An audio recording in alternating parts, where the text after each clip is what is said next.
Thank you. What can I ask one last question? Sure. In the court documents, you talk about an API called Ripple Prisma, and that was a way for the ODL to be able to split up payments into smaller chunks to get a better price action while running on the ODL, if I remember rightly. Is that still in effect, or is that now part of the AMM? So right now, ODL doesn't use any DEXs. That may well change. We've been investigating using DEX services for ODL, and that would include being able to trade against AMMs. That doesn't currently happen.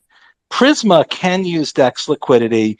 Prisma can also use multiple exchange liquidity.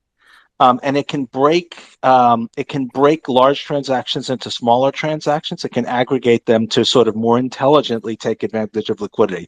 So there are some markets where markets are thin, but to do a large transaction, if you spread it out over time, you take a little bit of increased risk of volatility, but you take a lower cost. So that's what Prisma does. We have started a major effort to integrate DEX use into ODL, but that does not happen currently.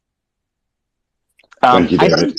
I think one thing that will make that more practical, what we really, really need on the XRP ledger is a fantastic US dollar stablecoin, European Euro stablecoin. If we had really good stablecoins in the major currencies, which we don't have yet, then using the DEX would be more practical. So that's also something that we're hoping will happen. We came very, very close to that. We had a deal that I thought was going to close, and then that was 2.5 years ago when the SEC filed suit against us, and so that kind of torpedoed that deal. So we'll see. But we're talking to banks and larger financial institutions about trying to get them to launch some premium stable coins to make that more practical.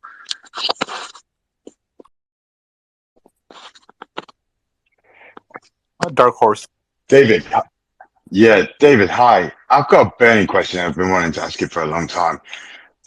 We saw Exhibit F and Exhibit G in the court case, and it was about how the ODL was too, how can I put this, expensive in